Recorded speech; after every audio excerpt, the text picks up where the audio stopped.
Ada istilah adab di atas ilmu, gitu ya. Adab di atas ilmu. Adab lebih tinggi daripada ilmu. Ini perlu diluruskan, itu tidak benar. Enggak benar. Jangan ikut-ikutan. Jangan ikut-ikutan berstatement adab di atas ilmu. Enggak. Ilmu tetap di atas adab. Tidak ada yang bisa menandingi ilmu. Enggak ada. Adab itu bagian dari ilmu. Bagaimana penjelasannya? Perlu dipahami. Saya sampaikan sekian dalil, nanti mau pahami. Banyak dalil yang akan saya sampaikan. Pertama, ilmu itu sifatnya Allah. Kalau kita sekolah itu di SD, di MI, masih kecil sudah diajarkan aqaidul khamsin, akidah yang 50.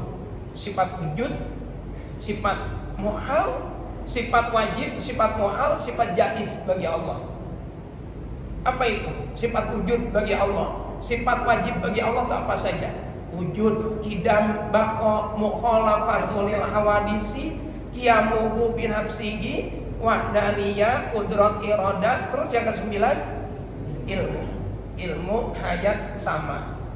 Artinya ilmu itu sifatnya siapa? Allah.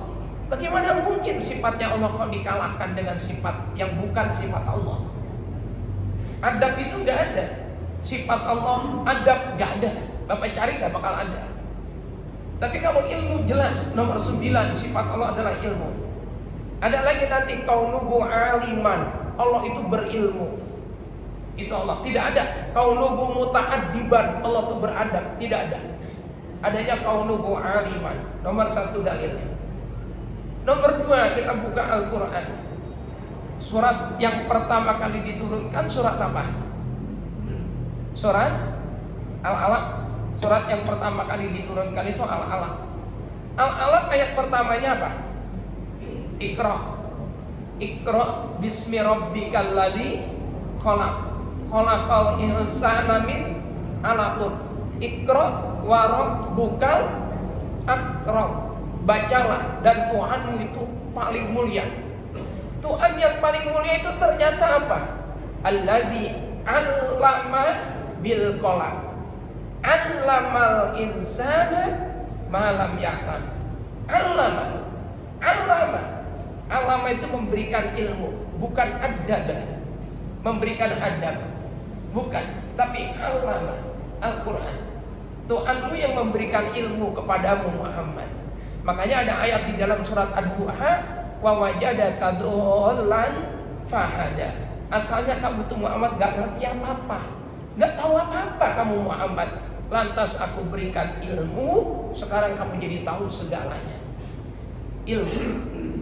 Kita buka lagi dalam Al-Quran. Nabi Yusuf berkata dalam Al-Quran, inni hafizun alim. Ini aku, kata Nabi Yusuf, hafizun, orang yang terjaga. Dijaga, terjaga. Digoda sama Zulaikha, tidak kena. Terjaga dari gila dunia, tidak. Terjaga, tidak gila pangkat, tidak gila jabatan, tidak gila wanita. Terjaga, hafizun. Terus kata Nabi Yusuf, alimun, saya adalah orang yang berilmu. Berilmu tinggi. Bukan beradab, tapi berilmu. Masih kurang, saya tambah lagi dalilnya. Yarfa'illahu alladhina amanu minkum walladhina utul ilma darajat. Al-Quran. Allah akan mengangkat derajat orang yang beriman dan derajat orang yang berilmu dengan derajat yang tinggi. Gak ada ayat Al-Qurannya Allah akan mengangkat derajat orang yang beriman dan beradab. Gak ada. Ayatnya adalah yarfa'illahu alladhina amanu minkum walladhina utul ilma darajat. Bahkan di Masjid Al-Furqan itu saya sebut aja tidak apa-apa. Masjid Al-Furqan ada tulisan berjalan itu. Adab di atas ilmu. Terus di Musola Al-Alif ada tulisan adab di atas ilmu. Itu dasarnya dari mana? Statement itu dasarnya dari mana? Ya tapi saya nggak protes, ya silakan saja. Itu kan sekedar komentar. Cuma umat harus dicerdaskan. jamaah, umat itu harus dicerdaskan bahwa itu tidak benar. Saya bukan so pinter, tapi cobalah kita biasakan sesuatu yang benar. Jangan membiasakan sesuatu yang salah. Makanya itu diingatkan, jangan terbiasa dengan kesalahan. Biasakanlah hal yang benar. Saya nggak jadi masalah itu, terserah. Cuma umat harus dicerdaskan. Itu adab di atas ilmu tidak tepat. Yang benar adalah ilmu di atas adab. Sebab orang punya ilmu, maka dia pasti beradab. Jangan dibalik. Orang beradab pasti berilmu. Orang berilmu belum tentu beradab. Keliru. Yang benar orang berilmu pasti beradab. Orang yang tidak beradab berarti tidak ada ilmunya. Ilmunya ketinggalan di Magicom apa di Spencer, kita nggak tahu. Ilmunya ketinggalan. Ini pahami betul. Saya buat contoh lagi, ini penutup sebelum nanti dikumandangkan adzan.